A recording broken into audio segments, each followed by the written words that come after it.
Assalamualaikum. I am again here, your Dr. Nas, with a very demanding topic, and which is actually which is actually a continuation of our previous lecture. So this video again gonna be in Urdu because my target population and the target students are those who are aspirant of Fellowship of College of Physicians and Surgeons Pakistan or MD Cardiology in the subcontinent, especially in the subcontinent. So हम बात करेंगे ये जो pattern मैंने यहाँ पे show किया है वो पैटर्न बेसिकली FCPS कार्डियोलॉजी का है. This is not the pattern of MD cardiology. तो इसके साथ रहते हुए हम लोग बात करेंगे जनरली MD कार्डियोलॉजी और उसके लिए भी, लेकिन पर्टिकुलरली जो ये लेक्चर होगा ये उनके लिए होगा या ये गाइडेंस होगी वो उनके लिए होगी जो FCPS कार्डियोलॉजी का टॉक्स या क्लिनिकल देने के लिए जा रहे हैं. तो सबसे पहले तो टॉक्स की तैयारी कब शुरू करनी चाहिए, सबसे पहला सवाल आप लोगों का ये होता है. तो टॉक्स की तैयारी आपको जैसे ही आपने रिटन दिया है, whatever was the written बुरा था अच्छा था, आपने कैसा किया, जैसा भी आपने किया, लेकिन फौरन से आपने अगर आज देख रहे हैं तो विदाउट वेस्टिंग टाइम आप अपनी टॉक्स की तैयारी शुरू कर दें. अच्छा, आप कुछ लोगों का फंडा है 1-2 दिन rest. Yes, you can do this. आप यूजुअली जो मैंने किया था आपने उसके अंदर आपको अपना पर्सनल एक्सपीरियंस बता रहा हूँ आफ्टर 1 or 2 days, लेकिन वो आपको मज़ा आता नहीं है बिकॉज आप जो है ये फील कर रहे होते हैं कि यार पता नहीं मैं वो करके आ गया हूँ, और वो सोचें और वो जो पेपर को स्ट्रेस होता है वो आपके जहन पे बैठा हुआ होता है. तो उसको ओवरकम करना बड़ा ज़रूरी होता है क्योंकि इस टाइम पे आपके ऊपर स्ट्रेस और आपकी इमोशनल कंडीशन इतनी बुरी होती है कि आप किसी भी चीज़ को समझने के कासिर होते हैं. बहुत सारी ऐसी चीज़ें होती हैं जो आपको आ रही होती हैं लेकिन आप अपने पेपर में गलत करके आए हुए होते हैं. बहुत सारी ऐसी चीज़ें होती हैं जो आप पढ़ चुके होते हैं लेकिन वो आप उसको रिकॉल नहीं कर पा रहे होते. तो इसके लिए आपको चाहिए होता है फ्रेश, कूल और काम माइंड. तो सबसे पहले आपने अपनी नर्व को कंट्रोल रखना है, एक दिन अपने आप को फ्रेश करना है. और अगर आप नहीं भी पढ़ रहे हैं तो आप अपने जो भी आपका ग्रुप है, whatever was your group, आप उनके साथ बैठें और वो अपने टॉक्स के बारे में एटलीस्ट डिस्कस करें कि टॉक्स क्या होता है, कैसे होता है, उसकी तैयारी कैसे शुरू करनी चाहिए. अगर आप नहीं भी शुरू कर रहे हैं तो आप 1-2 दिन का रेस्ट ले लें. अच्छा, विदाउट वेस्टिंग टाइम हम आगे की तरफ जाते हैं कि फिर टॉक्स को प्रिपेयर कैसे किया जाए. तो टॉक्स पहले आपको पता होना चाहिए कि टॉक्स किस चीज़ के ऊपर मतलब कंप्राइज करता है. टॉक्स के अंदर अराउंड 40 स्टेशन होती हैं. उसके अंदर आपका मार्जिन होता है कि 26 पूरे के पूरी सही होनी चाहिए. 26 पूरी की पूरी सही होनी चाहिए का मतलब ये होता है कि डिट्टू सही होनी चाहिए, जो बहुत मुश्किल चीज़ है क्योंकि जो बहुत सारी सी स्टेशन है, मैं आगे बात करूँगा, जो नहीं सही हो सकती हैं, जो सब्जेक्टिव होती हैं, जिस पे आप गलतियाँ करेंगे, और कुछ ऐसी स्टेशन होती हैं जो आपको पार्शली. तो मैं आपको ये कहूँगा कि आप 6 बिल्कुल गलत होने का टारगेट रखें और कोशिश ये करें कि 20 से 20 तकरीबन आपकी डिट्टो सही होनी चाहिए. तो बाकी अगर आधी उदी भी सही होंगी तो आपका जो है वो हो जाएगा. मैं अपना आपको पर्सनल एक्सपीरियंस बता रहा हूँ कि मुझे इस FCPS के अंदर जो सबसे मुश्किल चीज़ लगी थी दैट वाज टॉक्स. तो टॉक्स एक्चुअली डिफिकल्ट होता है जिसके लिए आपको प्रिपरेशन करनी चाहिए. You should give time to it. तो अब मैं आपको बताऊंगा कि टॉक्स की स्ट्रेटेजी कैसे की जाए. मैंने आपको बताया जैसा भी आपका रिटन हुआ, whatever was the written, forget about it. Because अगर आप नहीं टॉक्स की तैयारी शुरू करेंगे you will be discussing again and again about the written, क्योंकि रिटन आपके सर पे सवाल रहेगा. अगर आपने वो भूत अपने सर से निकालना है तो उसकी रेमेडी भी यही है कि you will start about talks. तो आप जब भी रिटन के बाद किसी चीज़ की तैयारी शुरू करेंगे that would be talks. That should not be long case और शॉर्ट केस. क्यों? आप अभी उस रिदम में नहीं आए हुए होते, अभी आप थके हुए होते हैं, तो यू नीड समथिंग कि आप बैठ के करें और आप इजीली उसको अच्छे से कर लें. तो अच्छा, टॉक्स में अब हमारे पास कौन कौन सी चीज़ें हैं जो आपने लाजमी करनी है और आपने टारगेट करना है कि उसमें आपकी स्टेशंस गलत ना हो, और उसको हम कैसे एक शॉर्टकट तरीके के साथ और अच्छे तरीके के साथ, I should not say that shortcut, but ये कि अच्छे तरीके के साथ उसको कवर कर लें. तो हम बात करेंगे ECGs में. अब ECGs के अंदर लोग बहुत सारी किताबें पढ़ते हैं. I am sure those guys जो अपनी 3-4 साल की 2 साल की मेडिसिन, 3 साल की कार्डियोलॉजी करके बैठे हुए होते हैं, उन्होंने अपनी कार्डियोलॉजी में बहुत सारी ECGs देखी हुई होती हैं, specially if they are in public hospital. तो बहुत ज़्यादा कुछ करने की जरूरत नहीं होती. लेकिन प्रॉब्लम कहाँ आती है, आप ECG मैं आपको दूंगा, आप ECG यार it looks like MS, it looks like valvular heart disease, it looks like VSD. Problem कहाँ आती है? उसको लिखने पे. प्रॉब्लम कहाँ आती है कि आपने वो ट्रिक्स कैसे पकड़नी है, प्रॉब्लम कहाँ आती है कि हाइपरकैलेमिया को हाइपोकैलेमिया और हाइपरकैलेमिया को इस्कीमिया की ईसीजी के साथ कैसे डिफरेंशिएट करना है, एट्रियल फिब्रिलेशन विद और फ्लटर विद वेरिएबल ब्लॉक्स को कैसे डिफरेंशिएट करना है। ये चीज़ें आपको बताती हैं वेव मेवन या life in the fast lane. लेकिन अब आप इन दोनों में से मुझसे पूछेंगे कि मैं दोनों करूं, तो अगर आपके पास टाइम है, अगर आपने अपने टॉक्स की तैयारी जल्दी शुरू कर दी है, जो कि मैं सजेस्ट कर रहा हूं, तो आप ये दोनों करें। लेकिन अगर आपने नहीं की है, अगर आप किसी भी वजह से नहीं कर पाए, तो आई वुड सजेस्ट यू कि आप life in the fast lane लाजमी करें, और पूरी नहीं करनी आपने। Life in the fast lane के अंदर 100 ECGs हैं, वो आपने करनी है, और करने का तरीका मैं आपको बताऊंगा कि आपको कैसे करनी है। Life in the fast lane आपको करनी है, और रोजाना आपको 10 ECGs करनी है। अच्छा, अब करने का तरीका क्या होगा? अगर आप अकेले कर रहे हैं, जो कि मैं आपको सजेस्ट नहीं करूंगा, because in talks and clinicals you should and you would need you should be in a group and you would need a group actually। तो आपको ग्रुप में होना चाहिए, at least 2 maximum 3, it should not be more than 3, और अगर बहुत बहुत बहुत कोई वो है तो 4। इससे ज़्यादा you can not afford in the talks और क्लिनिकल। अगर इससे ज़्यादा बड़ा ग्रुप है तो उसमें जो होगी आपकी, वो क्या बोलते हैं, डिस्ट्रैक्शन ज़्यादा होगी, और आप उसमें कंस्ट्रक्टिव कोई चीज़ नहीं कर सकेंगे। तो I would suggest you make group of 3 but not more than 4, okay, और at least 2, you can make a group of 2 as well. But जो भी ग्रुप बनेगा वो एक दूसरे के साथ लॉयल होना चाहिए। आपने जो भी पढ़ना है एक ग्रुप में पढ़ना है, आपने कोई भी चीज़ ग्रुप के बाहर नहीं पढ़नी। और अगर आपने कोई चीज़ पढ़ी है तो आप जब अपने ग्रुप के साथ मिलेंगे तो वो आपने अपने ग्रुप को पढ़ानी है, और ग्रुप में से किसी और बंदे ने कोई चीज़ पढ़ी है तो वो आपने अपने ग्रुप, उसने आप पूरे ग्रुप को पढ़ानी है। तो अगर इस तरीके से आप करेंगे तो बहुत सारी चीज़ें ऐसी होती हैं जो आप कवर नहीं कर सकते, लेकिन डिफरेंट टॉपिक्स जो हैं आपके ग्रुप के लोग कवर करते हैं, और वो जब आके बैठते हैं तो 1 घंटे की डिस्कशन में आप लोगों के बहुत सारे टॉपिक्स कवर हो जाते हैं। तो हम बैक टू द ECG में आपने 10 ECGs एटलीस्ट, अगर आप नहीं कर सकते 10, if 10 are taking too much time, और आप ये चाहते हैं, अब इसमें स्ट्रेटेजी ये है कि आपने पहले 10 दिन ECG को दे दिए, फिर अगले 10 दिन एको को दे दिए, और फिर अगले दिन कैथ को दे दिए। या आप कुछ लोग इस तरह करते हैं कि 4 ECGs कर ली, एकोस कुछ कर लिए, 10-12 एकोस कर लिए, और 10-12 कैथ्स कर ली। तो इस तरीके से भी एक स्ट्रेटेजी आप बना सकते हैं, लेकिन वो that strategy should be on you. लेकिन रिजल्ट आने से पहले आपकी ये 3 चीज़ें कवर होनी चाहिए। ये मैं मोटा बता रहा हूँ, अभी मैं आपको डिटेल में भी बताऊंगा कि आपने इसको कैसे करना है, ठीक है। तो 10 ECGs मैंने लिखी है, 10 आर टू मच, लेकिन अगर आप मतलब 10 से ज़्यादा तो आप कर ही नहीं सकते, लेकिन अगर आप 5 भी करते हैं तो इनफ है। लेकिन करनी कैसे है, अब ये इंपॉर्टेंट चीज़ है।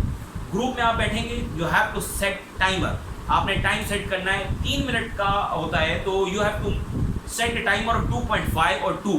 उसका रीज़न है बिकॉज आप जब जाते हैं 3 मिनट का आपका स्टेशन होता है, अगर आप जाते हैं I think it is 3 minutes, देख लीजिएगा क्यों मुझे याद नहीं। अगर ये 5 मिनट है तो you have to set your timing on 4, अगर ये 3 मिनट्स है you have to set your timing on 2.5। उसका रीज़न ये है कि जब आप वहाँ पे रियल टाइम सिनेरियो में जाते हैं तो कुछ सेकंड आपको पहुँचने में और कुछ सेकंड घंटी बजने के बाद निकलने में लग जाते हैं, तो आप उसमें से तकरीबन 30 सेकेंड्स वो आप निकाल दें, तो you have to set the timer on 2.5। उसमें आपको ECG पढ़नी भी है और ECG लिखनी भी है, और ECG लिखनी है, और फिर अपनी उन चीज़ों को फिर आपने टाइमर सेट करना है। और एक ECG आपने कर ली, टाइमर आपने बजर दबाया, और उसके बाद जब आपका टाइम ऑफ हो गया फिर आप तीनों एक दूसरे की ECGs को कंपेयर करेंगे और उसके answers life in the fast lane या वेव से रीड करेंगे।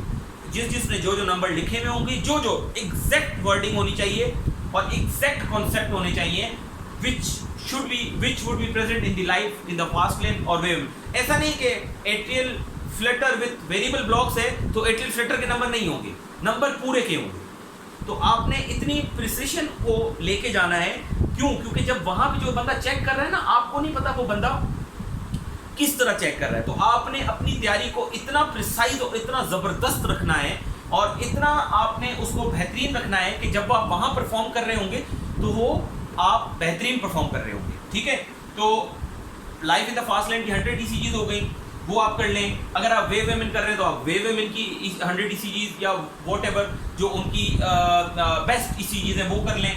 अगर आप वो नहीं कर सकते तो कुछ हैं चैम्पियन ECGs के नाम से है, या कुछ मोस्ट डिफिकल्ट ईसीजीज के नाम से वेव मेमन की 20 ईसीजीज हैं विच आई डिड, वो करें और साथ में life in the fast land कर लें, तो वो बड़ा अच्छा हो जाता है उससे। और मैं आपको सजेस्ट करूंगा कि वो जो वेव मेमन की मोस्ट डिफिकल्ट ईसीजीज हैं वो आप आखिर में करें, तो आपको अपनी उसका पता लग जाता है कि मैं कितना पानी में खड़ा हूँ और मैंने अपनी ईसीजीज की कितनी तैयारी की है, ठीक है। और आप जब ये करना शुरू होंगे, जब आप गलतियां करेंगे, तो आप खुद अपने आप को प्रूव करेंगे, यार मैं दूसरी करूँ ताकि उसमें सही करूँ, मैं तीसरी करूँ, तो ये एक gambling, it would become like gambling की तरह, जुआ की तरह, तो आपको बड़ा मजा आने लगेगा and you will actually enjoy it would be like a game, तो आपको बड़ा मजा आएगा इसको करते हुए। तो I would suggest you don't go beyond it. आपको सब पता है ईसीजी के बारे में कि ईसीजी कैसे करनी है, ये जो चर्चिल की बुक्स हैं, दूसरी बुक्स हैं और डेल एंड ड्यूबेल है, ये मैं I would not suggest you do anything और any book for the ECG, just go with the websites, जो हमारी वेबसाइट्स हैं, गो विद इट और इसी के साथ अपने आप प्रैक्टिस करें, ग्रुप में प्रैक्टिस करें, एक दूसरे को पढ़ के करो और विद टाइमिंग के साथ करें, तो ईसीजी इस तरह आपकी हो जाएंगी। अब हम बात करते हैं एको के ऊपर, what you should do with the echo. Echo you can do with the Fibigam की videos only, but if you want to pass your talks anyhow, ठीक है, तो वॉच मेरियल। यहाँ एक ब्रेक दूंगा, एक बहुत इंपॉर्टेंट बात याद आई है वो आपसे शेयर करूंगा। देखें, बहुत सारे हमारे हजरात ऐसे होते हैं जो टॉक्स को ये कहते हैं कि यार टॉक्स और क्लिनिकल हम बाद में कर लेंगे, इस बार थ्योरी तो निकल जाए। तो आई वुड सजेस्ट यू कि इस माइंड के साथ आप कभी भी टॉक्स की तैयारी ना करें, कभी भी क्लिनिकल्स की तैयारी ना करें। आपने इस माइंड के साथ तैयारी करनी है कि मैंने ये टॉक्स, मैंने ये क्लिनिकल्स लाजमी निकालने and I should do it in this attempt. और अगर आपका पहला अटेम्प्ट है तो I will do it in first attempt. और बहुत सारे लोग होते हैं कहते हैं यार फर्स्ट अटेम्प्ट में नहीं होता, सब हो जाता है, सिर्फ और सिर्फ आपका माइंड चाहिए होता है, सिर्फ और सिर्फ आपकी विल चाहिए होती है। तो इस माइंड से नहीं जाना। अगर आप इस माइंड से जा रहे हैं तो आप बिल्कुल प्रैक्टिस नहीं कर सकेंगे और आप बिल्कुल कुछ नहीं कर सकेंगे, because it is actually a difficult process. आपने हर ईसीजी और हर स्टेशंस में आपने नंबर लेने हैं, टॉक्स को अलग पास करना है, शॉर्ट केसेस को अलग पास करना है, लॉन्ग केसेस को अलग पास करना है। Now back to the echocardiography. Echocardiography में आपने सिर्फ फिबिगम वीडियोस देखनी है अगर आप चाहते हैं कि मैं एको मेरा अच्छा हो। और because most of the time in short cases के अंदर people like Bashir Anif, people like Asad Pathan, people like Tipu Sahab, they usually and they most of the time they ask how to do echoes. तो वो आप फिबिगम वीडियो से आपको पता नहीं लगेगा। फिबिगम वीडियो से आप सिर्फ टॉक्स कर सकते हैं अगर आपने शॉर्ट केसेस के हो और उसकी चीज़ों को आपने अचीव करना है, तो आपको वॉश मैनुअल पढ़नी पड़ेगी। वॉश मैनुअल पढ़नी चाहिए। बहुत छोटी किताब है, बहुत बेहतरीन किताब है।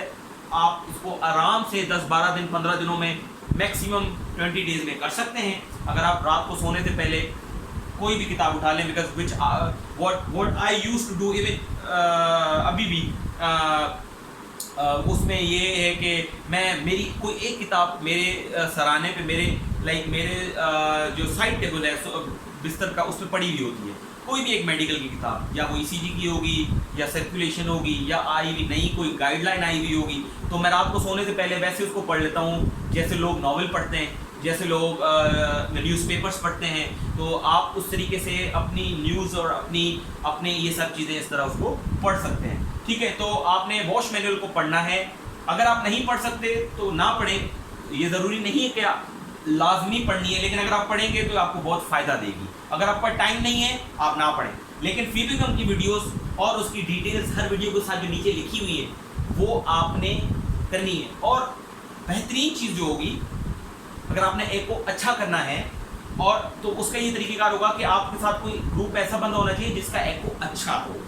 उससे क्या होगा कि जब कोई भी बंदा एको पढ़ रहा होगा तो आप उसकी एकोज में गलतियाँ निकालेंगे, क्योंकि हर चीज़ की एक ज़बान होती है, हर चीज़ को एक डिस्क्राइब करने का तरीका होता है। You have to describe those videos in that language.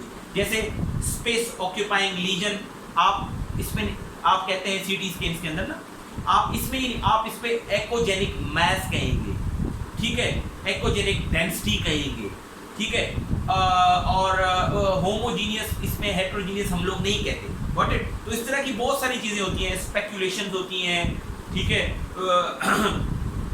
अपना मैस गेन होता है, मैकेनिकल इंडेक्स गेन होता है, मतलब एमआई गेन होता है, बहुत सारी ऐसी चीज़ें हैं जो आपको एकोकार्डियोग्राफी के अंदर, एकोकार्डियोग्राफी की ज़बान के अंदर एक्सप्लेन करनी है, तो इट वुड बी बेटर। और वो आपको कैसे आएगी, फिजिकल में नीचे जो आप पढ़ेंगे उनकी फाइंडिंग उसमें लिखी हुई होती है, तो पढ़ पढ़ के आ जाएगी। अब इसके अंदर बहुत सारे चैप्टर्स हैं, तो आई वुड सजेस्ट यू कि आप रोजाना एक चैप्टर तो करें। एक चैप्टर अराउंड 1.5 से 2 घंटे लेता है, और अगर चैप्टर बड़े हैं तो आप ना करें, पूरा चैप्टर आप आधा कर लें, लेकिन आप अच्छे से करें। और कोशिश करें कि हर जो आपके ग्रुप में 3 लोग हैं, जिसलिए मैं कह रहा हूँ 2 या 3 ज़्यादा नहीं होने चाहिए, क्योंकि फिर आप लोगों को ज़्यादा मौका मिलेगा करने का। तो अगर आप 2 लोग हैं तो आप अल्टरनेट, एक वीडियो वो करेगा, एक वीडियो आप करेंगे, एक वीडियो करेंगे। अगर बहुत सारे लोग होंगे तो आपको बारी नहीं मिलेगी और आपकी तैयारी अच्छी नहीं होगी।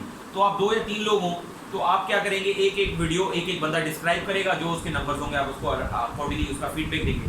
Feedback should be very like मैं कहूँगा ट्रू होना चाहिए। लाइक अगर कोई अच्छा नहीं बता रहा उसके मुंह पे बोल दें आप अच्छा नहीं बता रहे, बिकॉज अगर आप उनके लिहाज, इज्जत, मरम्मत के अंदर उनको ये बता रहे हैं तो आप उसके साथ गलत कर रहे हैं, क्योंकि उसका पेपर है और वो उस नीयत के साथ आपके साथ बैठा है कि आप उसकी मदद करेंगे। ठीक है, तो अगर आप उसको फीडबैक नहीं दे रहे तो इसका मतलब ये, क्योंकि इसमें सारा आपका जो गेम है ना, वो इसमें पढ़ाई का गेम नहीं है, इसमें सारा ट्रिक का गेम है। और इसमें सारा का सारा गेम ये है कि आपने अपने ग्रुप में कैसे परफॉर्म किया। ओके, क्योंकि आप जैसा यहाँ परफॉर्म करेंगे आप वैसा ही वहाँ पे परफॉर्म करेंगे। पढ़ावा इस वक्त तक इस स्टेज पे आते हुए, इस स्टेज पे जब आप आएंगे ना, तो इसका मतलब ये है कि आप पिछला पढ़ाई वाला स्टेज करके आए।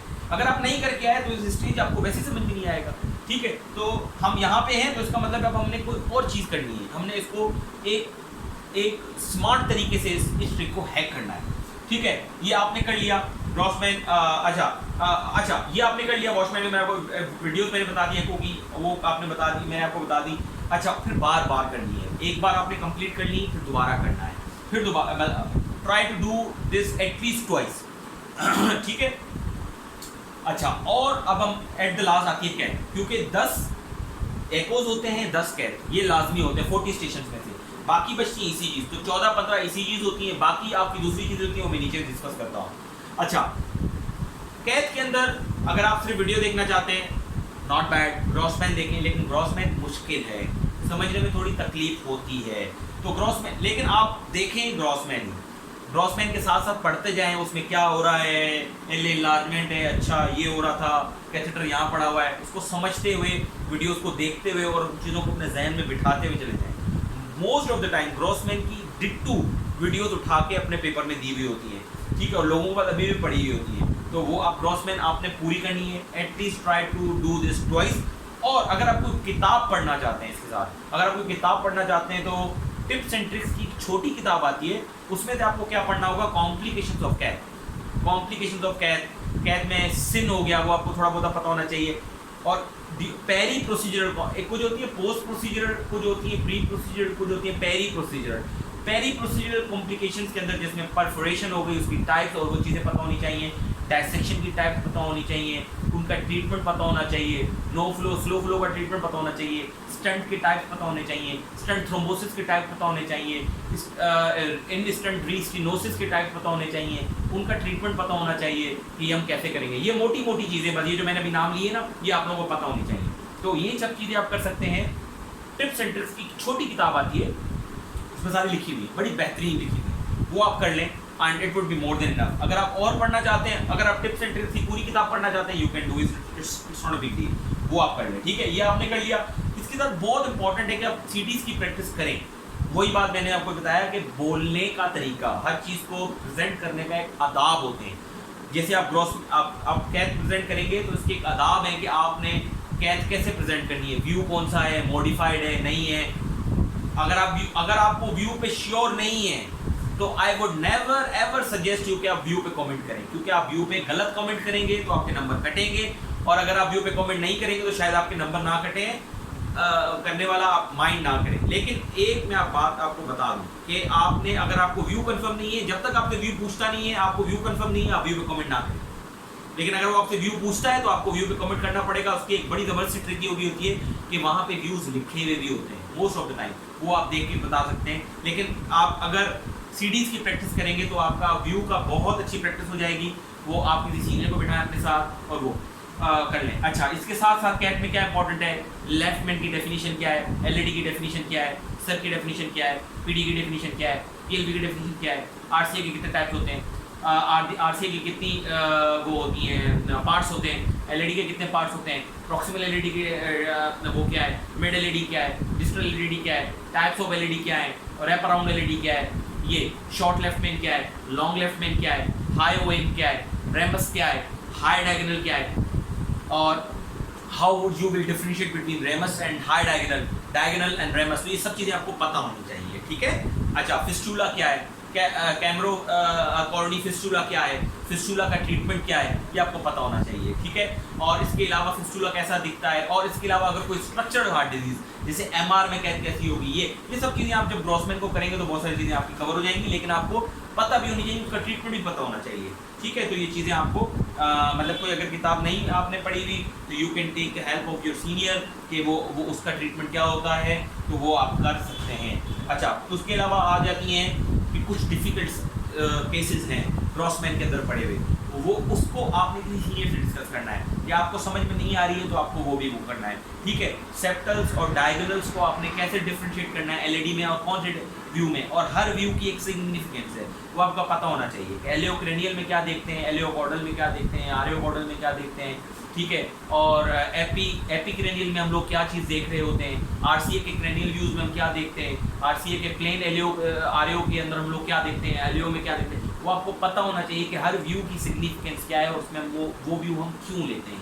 ठीक है। ये आपने कर लिया, बस इससे ज़्यादा आपसे और कोई कुछ नहीं पूछेगा।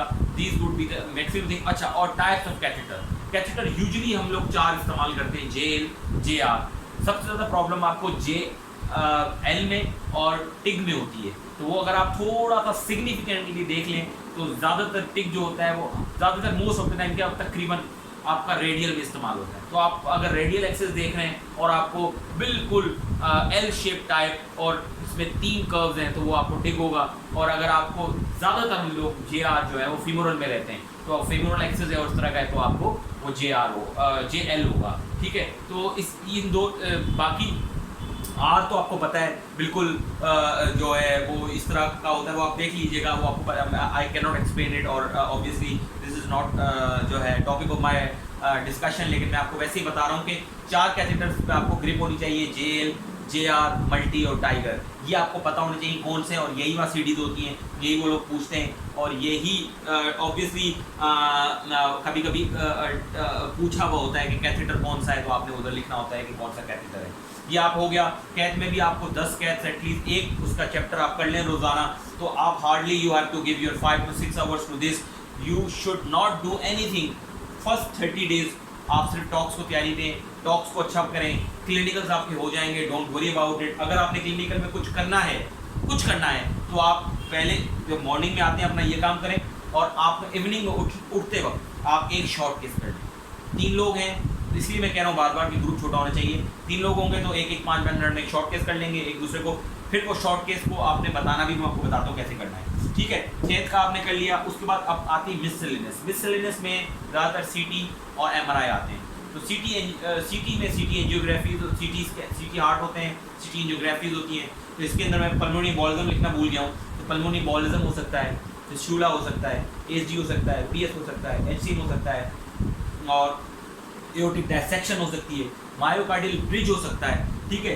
ये ही वो चीज़ हैं जो आएंगी। एमआरआई अगर आएगा तो एआरवीसी हो सकता है, एचसीएम हो सकता है, एब्स्ट्रीम नॉर्मली हो सकता है। ज़्यादातर एमआरआई हम एडल्ट कंजेनिटल हार्ट डिजीज में करवाते हैं, तो आपको जहन में होना चाहिए कि इन चीज़ों में एमआरआई होता है, तो ये किस चीज़ का एमआरआई है। इस तरीके से आप बड़ा ट्रिकी उसको पकड़ सकते हैं केस को, थोड़ा सा प्रैक्टिस कर लेंगे, it would be fine for you guys. और एओर्टिक डायसेक्शन, टॉप, पीएस, इन लोग ज़्यादातर हम लोग सीटी स्कैन वगैरह करवा रहे होते हैं। तो आपने उस तरीके से उसके अंदर जो है पी हो गया, एचसीएम हो गया, उसके अंदर आप obviously you go for the CT scan. उसके सीटी स्कैन में हम लोग उसको पकड़ रहे होते हैं, जैसे मायोकार्डियल ब्रिज हो गया, इस तरह की चीज़ें। एनोमलस आर्टरीज होगी, वो भी कभी कभी आ सकती हैं। एनोमलस आर्टरीज कैच में भी होती हैं, वो आप उसमें, इसलिए मैं आपको I am not going into detail, वो आपको ग्रॉसमैन से पता लग जाएगा। अच्छा, अब आते हैं हम क्लिनिकल्स के ऊपर। तो फर्स्ट 30 डेज में आपने टॉक्स को, जब तक आपका रिजल्ट नहीं आता तब तक आपने टॉक्स को नहीं छोड़ना, आपने टॉक्स डेली करना है। क्लिनिकल्स को अभी करने की जरूरत नहीं है, लेकिन येस अगर आप समझते हैं यार मेरी ऑस्कल्टेशन अच्छी नहीं है और मेरी वर्बलाइजेशन अच्छी नहीं है और मैं वीक हूँ इस चीज़ के अंदर, मैंने प्रैक्टिस नहीं की है, ज़्यादातर those guys who have done their MRCPs and all these things, they have gone through their clinical, so उनको ज़रा ऑस्कल्टेशन बेहतर होती है। अदरवाइज आप वरना आप auscultation you need to do it better. तो वो आप कैसे करेंगे, पहले तो आपको पता होना चाहिए कि मैं केस को कैसे बनाऊंगा, ठीक है। तो आप उसके लिए पढ़ेंगे, एक किताब आती है क्लिनिकल्स की बड़ी ज़बरदस्त सी, जो है मैं आपको बताता हूँ, मुझे भी नाम याद आएगा तो मैं आपको बता देता हूँ। क्लिनिकल्स की बड़ी प्यारी सी किताब आती है, वो आपने उसके अंदर वो बेसिकली MRCP की किताब है। तो वो आपने उसमें वो लिखे हुए हैं कि केस कैसे आपने देखने हैं। तो उसके कुछ पेपर्स हैं, वो अगर आप प्रिंट करवा के और उसको आप उसको पढ़ें, पहले इसको शुरू करने से पहले पढ़ें, तो आपको अंदाज़ा लग जाएगा मैंने किस केस में क्या क्या चीज़ देखनी है।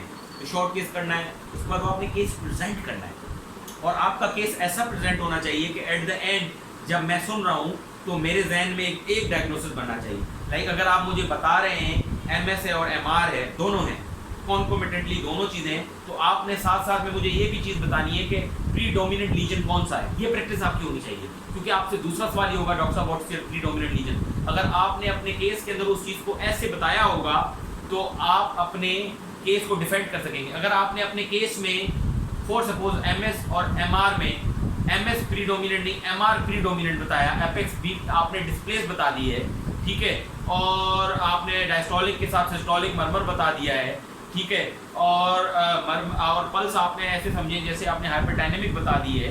तो और इसमें जो आपने मुझे एपेक्स बीट बताई है वो आपने मुझे टैपिंग नहीं बताई है, ठीक है। तो कहने का मकसद मैं आपको इस तरह की चीज़ें बता रहा हूँ, उसमें आपका मतलब ये है कि you are going towards predominant MR। तो अगर आपने MR की फाइंडिंग बता के बाद में MS प्रीडोमिनेंट बोल दिया ना, you will never ever get marks and you will never ever defend your case. तो आपने अपने शॉर्ट केसेस में अपने केसेस को डिफेंड करना है। आपने प्रैक्टिस करनी है कि मैं जो भी चीज़ बताऊंगा, मैं जो भी चीज़ बोलूंगा या बताऊंगा, एट द एंड उसका एक डायग्नोसिस बनेगा और मैंने वही डायग्नोसिस आप डिफेंड करना है। और इतने ही मिनट होते हैं, इसमें आपसे 2-3 और सवाल पूछे जाएंगे, एको कैसे करोगे, फलाना कैसे करोगे, MR की स्टेजिंग क्या होगी, MS की स्टेजिंग क्या होगी, PTMC PBMC क्या होती है, उसकी ये मोटे मोटे से सवाल होते हैं और बहुत सारे। और वो जो किताब में आपको कह रहा हूँ उसमें वो सवाल लिखे हुए, ज़्यादातर आपका सवाल यहाँ से शुरू होता है कि आप अपने केस को प्रेजेंट करें और सिवियरिटी ऑफ लीजन बताएं। सिवियरिटी ऑफ लीजन आपने कैसे, सिवियरिटी ऑफ लीजन को आपने पढ़ना है कि MS अगर सिवियर होगा तो मुझे क्या सुनाई देगा, MR अगर सिवियर होगा तो मुझे क्या सुनाई देगा, AS अगर होगा तो क्या सुनाई देगा, AR अगर होगा तो क्या। एडल्ट कंजेनाइटल के अंदर आपको VSD की प्रैक्टिस होनी चाहिए, डॉफ की प्रैक्टिस होनी चाहिए, ASD की प्रैक्टिस होनी चाहिए, ठीक है। ये बहुत इंपॉर्टेंट है। Ebstein normally yes you have, लेकिन एब्स्टीन नॉर्मली आप डायग्नोज नहीं कर सकते, ठीक है, उसमें आपको TR मिल सकता है और कुछ नहीं मिल सकता। तो बहरहाल कहने का मकसद ये होगा कि शॉर्ट केसेस के अंदर आपने अपने क्लिनिकल डायग्नोसिस, अपनी क्लिनिकल एग्जामिनेशन में डायग्नोसिस, वेरी इंपॉर्टेंट पल्स का एग्जामिनेशन वो आपको पता होना चाहिए कि वाटर हैमर पल्स क्या है, उसकी डेफिनेशन पता होनी चाहिए, और इसमें आपकी जो है वीक पल्स क्या होती है, फीबल पल्स क्या होती है, स्ट्रॉन्ग पल्स क्या होती है, ठीक है, डायकोरोटिक पल्स क्या होती है, स्लो राइजिंग पल्स क्या होती है। तो ये सब चीज़ें आपको HCM में किस तरह की डबल अम्बाइकल इम्पल्स क्या होती है, ये सारी चीज़ें आपको पता होनी चाहिए, डेफिनेशन पता होनी चाहिए। AFib आपको पता होना चाहिए कि अगर यहाँ पे मुझे कैसा मिल रहा है तो सुनने में कैसा मिलेगा। S1 हमेशा वेरिएबल होता है AFib के अंदर, वो आपको पता होना चाहिए। AFib कैसा सुनाई देता है ये भी पता होना चाहिए। SVT कैसा सुनाई देता है ये भी पता होना चाहिए।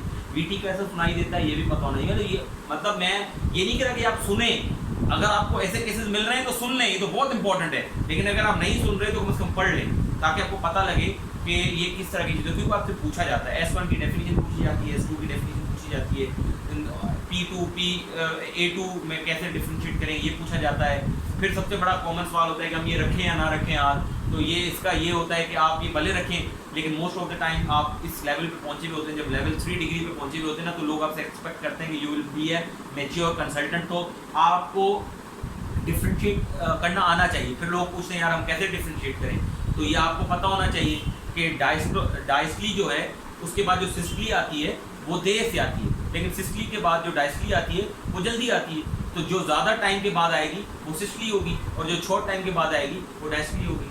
सुना ली मेरी बात? क्योंकि सिस्टली के फौरन बाद ना systole is shorter than the diastole. तो इस तरह आपको पहला साउंड और दूसरे साउंड के बीच में अगर टाइम पीरियड कम है तो पहला वाला साउंड सिस्टोलिक है और दूसरा वाला साउंड क्या है, डायस्टोलिक है। तो आपको पता होना चाहिए डायस्टोलिक में कौन से बार बंद होते हैं, सिस्टोलिक में कौन से बंद होते हैं। तो आपकी कार्डियक साइकिल थोड़ी पक्की होनी चाहिए, like you should have a grip on your basics at least. हाँ, तो उसको आप पढ़ लें, थोड़ा सा अच्छे से रिवाइज कर लें, कार्डियक साइकिल को रिवाइज कर लें, ये चीज़ें आपको पता होनी चाहिए, क्योंकि यहीं पे आपको ये बूढ़े लोग जो है ना, ये आपको यहाँ फंसाते हैं। तो जिनकी बेसिक्स अच्छी नहीं होती वो शॉर्ट केसेस में इधर उधर, या जिनके एको अच्छे नहीं होते वो फंस जाते हैं बेचारे। तो you have to take short cases like this. अब बात आती है लॉन्ग केस की। तो लॉन्ग केस को बिल्कुल परेशानी होना, लॉन्ग केस पे आपका ज़्यादातर गेम होता है आप कॉन्फिडेंस का, आपके नर्व्स का, और जो आपने अपनी ट्रेनिंग में किया हुआ होता है, ठीक है, और आपकी परफॉर्मेंस का।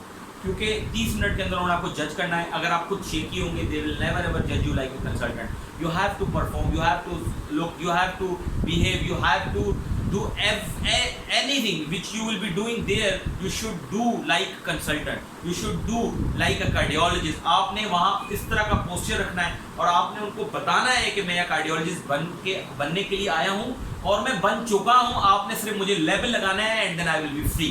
अगर आप उस माइंड से जाएंगे कि आप खुद ही शेकी होंगे कि मैं कार्डियोलॉजिस्ट हूँ या नहीं हूँ, तो वो आपको 100% शेकी होंगे, वो आपको कभी भी उस चीज़ पर टप्पा नहीं लगाएंगे कि आप कार्डियोलॉजिस्ट हैं। तो इसलिए आपको उस माइंड से जाना है, आपने इस बॉडी लैंग्वेज से जाना है कि भाई मैं तो कार्डियोलॉजिस्ट हूँ। अगर आपकी शॉर्ट केसेस खराब भी हो गए फिर भी आपने लॉन्ग केस को अच्छा परफॉर्म करना है। Most of the time short cases आपके अच्छे होते हैं, लेकिन एंग्जाइटी में आपको लगता है मेरे खराब हो गए, बाद में नंबर वहाँ पे पासिंग मिल जाते हैं, लॉन्ग केस में आपको फेल हो जाते हैं। तो this is most common scenario.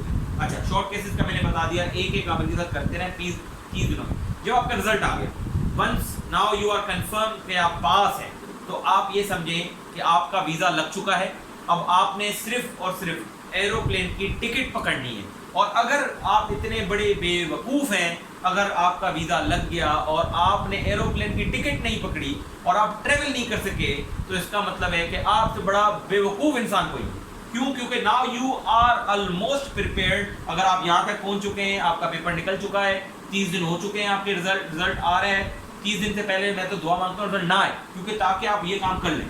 30 दिन हो चुके हैं, अब आपका रिजल्ट आया है, अब आप पास हैं। शॉर्ट केसेस में भी आपने अपनी ऑस्कल्टेशन की अच्छी सी प्रैक्टिस कर ली है। अब आपका एक टारगेट है लॉन्ग केस, बस नाउ यू आर फ्री। अब आपने इसको साथ साथ रखना है। पहले आप इसको 6-7 घंटे दे रहे थे, अब आप 1-2 इसी चीज़ रिवाइज कर लेंगे, 1-2 फिबिगम कर लेंगे, 1-2 ये कर लेंगे, मोटा मोटा ये देख लेंगे। फिर आपका सारा फोकस होगा शॉर्ट एंड लॉन्ग केसेस के ऊपर। उसमें से 2 आपने रोजाना शॉर्ट केसेस करने और एक, इसलिए मैं बार बार अगेन कह रहा हूँ, शॉर्ट होना चाहिए ग्रुप, क्योंकि बड़ा ग्रुप होगा तो और हर बंदा अगर 1-1 घंटे का लॉन्ग केस करेगा तो आपका टाइम उसमें निकल जाएगा।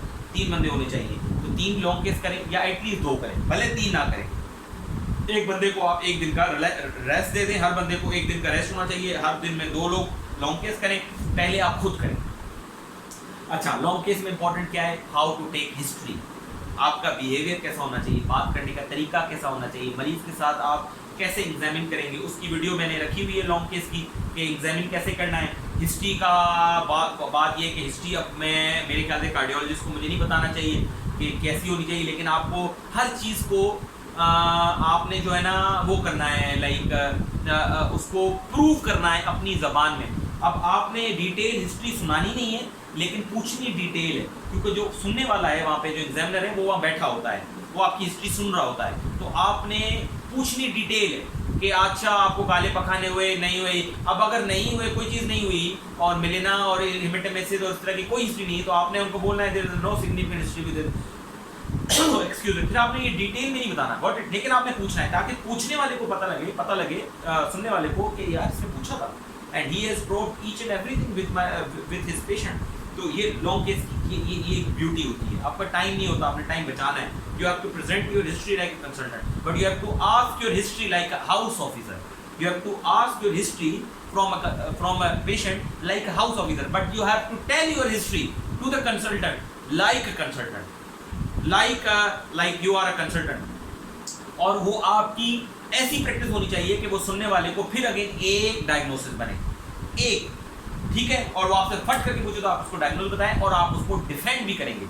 मोस्ट इंपॉर्टेंट जो गलती लॉन्ग केसेस में लोग करते हैं, वो ये कहते हैं यार कार्डियोवैस्कुलर एग्जामिनेशन किया, बाकी को एग्जामिन सरसराता है। नहीं, ऐसा नहीं करना आपने कि नहीं, जो एग्जामिनेशन आप लॉन्ग केस में कर रहे हैं, try to do it in a perfect way. और स्पेशली कार्डियोवैस्कुलर के अंदर ऑस्कल्टेशन को जोर देना है। Most of the time long cases aortic stenosis का होता है, पेशेंट हिस्ट्री एंजाइना की दे रहा होता है and you will be looking for like some LHC and all this thing, और वहाँ वो लोग एको लगा के बैठे हुए होते हैं, आप हिस्ट्री सारी एलएचसी की पूछ चुके होते हैं, आपने मरीज को प्रो भी नहीं किया होता, आप सुनते हैं तो इंजेक्शन सिस्टोलिक मरमर मिस कर जाते हैं, बाद में जब वहाँ जाते हो तो डॉक्टर साहब का क्या आप बोलेंगे एसीएस, डॉक्टर साहब आपको मरमर नहीं मिला, तो मरमर नहीं मिला वो इसलिए नहीं मिला क्योंकि हमने सुना ही नहीं, गॉट इट, पल्स हमने देखी ही नहीं, हमने कहा ये तो ऐसे ही है, ये तो लॉन्ग केस है, लॉन्ग केस में तो होता ही इस्कीमिया है, नहीं, इस माइंड से कभी भी नहीं जाना कि लॉन्ग केस में होता ही इस्कीमिया है। आपने अपने मरीज को हार्ट फेलियर के लिए देखना है, आपने अपने मरीज को सीपीसी के लिए भी देखना है, आपने अपने मरीज को वेल्वुलर के लिए भी देखना है, आपने अपने मरीज को एडल्ट कंजेनिटल के लिए भी देखना है,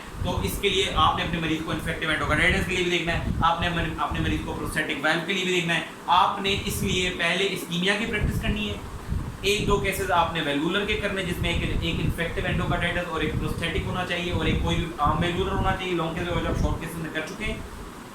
अगर आपके पास प्रेजेंट है पेशेंट है तो आप सीपीसी भी करें, आई वुड सजेस्ट यू कि आप सीपीसी करें, वो बड़ा इंपॉर्टेंट है, वो आता है, उसमें आपको जेवीपी का एग्जामिनेशन आना चाहिए, उसमें आपको डिटेल जेवीपी आपको मेजर करनी पड़ेगी, तो ये सब चीज़ें आपको पता होनी चाहिए। अगर आप चाहते हैं कि मैं ये सब चीज़ें करूं और मैं पास हूं तो ये सब चीज़ें आपको करनी पड़ेंगी, और ये सब चीज़ें एक या दो दिन में नहीं होंगी, you have to do it in a very study way. तो मैंने क्या कहा कि 30 दिन तक ये उसके बाद फिर आगे ये, फिर आपने रोजाना एक केस ये, 2 केसेस ये, और ये 1-2 घंटे बस उसको रिवीजन जो आपने पिछला पढ़ा हुआ है उसको अगेन एंड अगेन आप रिवाइज करेंगे, लेकिन आप इसको तैयारी कर चुके होंगे फर्स्ट 30 डेज के अंदर। लॉन्ग केस की हिस्ट्री टेकिंग मैंने आपको बताया, एचओ की तरह आप उसकी किताब पढ़ लें। सवाल बहुत इंपॉर्टेंट है, उर्दू में किस तरह सवाल पूछना है, हिंदी में किस तरह सवाल पूछना है, ये पता होना चाहिए। हिस्ट्री कैसे प्रोब करनी है मैं आपको इस तरह बताता हूँ, इसका एक बहुत अच्छा एग्जाम्पल बताता हूँ कि हमारे एक दोस्त ने उससे पूछा एक मरीज से, ये मैं आपको रियल बता रहा हूँ कि डॉक्टर साहब उसने पूछा कि यार आपको शुगर है, उसने कहा नहीं मुझे शुगर नहीं है। अच्छा नहीं, उसने ये भी नहीं कहा, उसने कहा आप किसी बीमारी के लिए मुस्तकिल तौर पे दवाइयाँ खा रहे हैं, उसने कहा नहीं। उसने ये भी नहीं पूछा ब्लड प्रेशर या शुगर, और उसने ये भी नहीं पूछा, ठीक है। और उसके बाद फिर ये मैं आपको अपनी बात बता रहा हूँ, फिर जब मैं उसी केस के ऊपर गया देन अच्छा वो उसने ही मिस शुगर, उसने डायबिटीज़ को मिस कर दिया, लेकिन वो पेशेंट बहुत स्टबर्न था। उसने मुझे बोला, मैंने उसे कहा कि आपको शुगर है, क्योंकि मेरा आपने ये डरना नहीं है, आप you can ask like in cardiology you can ask direct question, आप लीडिंग क्वेश्चन पूछ सकते हैं। इसमें most of the time medicine में हम लोग को ये प्रैक्टिस होती है, हम लोग लीडिंग क्वेश्चंस नहीं पूछते, इसमें आपने पूछना है, इसमें आपने इवेंट का पूरा पूछना है, आपका क्या हुआ, 4 गोलियां खाई नहीं खाई, आपने पूरा बेटा you have to ask about the leading question, आपने अपने डायग्नोसिस तक पहुंचना है। अच्छा मैंने उससे पूछा आपको शुगर है, उसने कहा नहीं मुझे शुगर नहीं है। मैंने कहा आपको कभी किसी ने बताया हो कि आपको शुगर है और आपको शुगर की दवाइयाँ तजवीज़ की हो? कहता हाँ। तो मैंने कहा तो आपको शुगर है ना, इसका मतलब? कहता नहीं कहाँ है, देखो मुझे तो शुगर नहीं है, मुझे तो नज़र नहीं आ रही। तो लोगों को नहीं पता होता शुगर क्या है, ये हमारा कॉन्सेप्ट होता है। बहुत सारे लोग ऐसे होते हैं जिनका लिटरेसी रेट इतना, मतलब जिनका जो इतने लिटरेट नहीं होते, जिनकी एजुकेशन नहीं भी होती, या जो बेचारे इतने वेल अवेयर नहीं होते, उनको आपने इस तरह पूछना है। तो इसका मुझे पता लग गया कि यानी patient is diagnosed but patient is non compliant. लेकिन पेशेंट तो मुझे बताएगा, आपको मरीज कभी भी खुद नहीं बताएगा हाँ मैं दवाइयाँ नहीं खाता था, कभी भी नहीं बताएगा। फिर आप इससे बहुत सारे लोग शर्माते हैं कि हम उनसे सेक्सुअल हिस्ट्री, बहुत ज़रूरी है। When I started taking history from my patient, तो मुझे पता लगा more than 50% of the patients को वाइग्रा मिली उन्होंने खाई थी before coming to the hospital in the night. तो ये हम नहीं पूछते, ये आपने पूछना चाहिए। और most of the time more than 50% of the people जो है 50 ईयर्स के बाद ये सिलेटेनाफिल यूज़ करते हैं फॉर इम्पोर्टेंट, और स्पेशली वो लोग जो स्टेबल इस्कीमिक हार्ट डिजीज़ की उस पर होते हैं मेडिकेशन में, क्योंकि बीटा ब्लॉकर का एक मोस्ट कॉमन साइड इफेक्ट है इम्पोर्टेंट, और इसकी भी हम बात नहीं करते। तो आपको ये सारे इफेक्ट्स जब भी आप कोई चीज़ बता रहे होंगे तो आपने वो सब चीज़ें एक अच्छे कार्डियोलॉजिस्ट की तरह मरीज के साथ बात करनी है और उसको बताना है। और फिर आप जब उसको प्लान बता रहे होंगे वो भी आप एज अ कार्डियोलॉजिस्ट बता रहे होंगे। तो long case it is an art, it is an complete art कि आप it is a complete art कि आप उसको अपने आप को कैसे प्रेजेंट कर रहे हैं। If you are a good cardiologist, your presentation is good, if your knowledge is even, मतलब this is the balance between knowledge and your confidence and your presentation. अगर आपकी नॉलेज बहुत कम है, प्रेजेंटेशन बहुत अच्छी है, फिर भी काम नहीं चल सकता। अगर आपकी नॉलेज बहुत ज़्यादा अच्छी है, और प्रेजेंटेशन बहुत कम है फिर भी काम नहीं चल सकता। आपकी नॉलेज भले इतनी होनी चाहिए, बहुत अच्छी होनी चाहिए, लेकिन आपकी प्रेजेंटेशन कम से कम यहाँ होनी चाहिए। तो इसलिए इम्पोर्टेंट क्या है, प्रेजेंटेशन एंड एकेडमिक्स। मतलब इसमें कोई ऐसी चीज़ नहीं है कि सिर्फ एकेडमिक से काम नहीं चलेगा। Your presentation, your confidence, your each and everything should be up to mark. ठीक है, तो ये आपका हो गया लॉन्ग केस, ये आपका हो गया शॉर्ट केस, ये आपकी चीज़ें हो गई। और सबसे इंपॉर्टेंट जो आखिर में बात करूंगा, विल पावर और पॉजिटिव माइंड के साथ जाएं। जो लोग पॉजिटिव माइंड के साथ जाते हैं वो पॉजिटिव चीज़ों के साथ वापस आते हैं, जो लोग नेगेटिव माइंड के साथ जाते हैं वो नेगेटिव माइंड से वापस आते हैं। मुझे अपनी दुआ में याद रखिएगा। उम्मीद है ये वीडियो आपके लिए मुफीद रही होगी। शेयर करें अपने दोस्तों के साथ, और अगर आपको कुछ सवाल हो you can text me on my Facebook Messenger, Facebook page Naveed Ahmed Shaikh के नाम से है, इंस्टा भी डॉक्टर नवीद शेख के नाम से, नवीद शेखू के नाम से है, और Snapchat don't go there, I think this is something very personal. आप ट्विटर पे भी मैं हूँ डॉक्टर नवीद अहमद शेख, वहाँ भी आप मुझसे सवाल पूछ सकते हैं। यूट्यूब पे तो आई डोंट थिंक सो कोई मैसेंजर का कोई ऑप्शन है, तो आप फेसबुक पे मुझसे मैसेज पूछ सकते हैं, या इस वीडियो के कमेंट्स में अपने सवाल लिख सकते हैं, तो मैं आपको वहाँ जवाब दे दूंगा कि आपने क्या पूछना है, आप क्या चाहते हैं, मतलब इसमें कौन सा ऐसा सवाल है जो आपको समझ में नहीं आया, या कोई additional information which you want me from me, तो मैं आई विल गाइड यू। अल्लाह हाफिज़, टेक केयर, अपनी दुआ में याद रखिएगा। अपने डॉक्टर नवीद अहमद शेख। अल्लाह हाफिज़।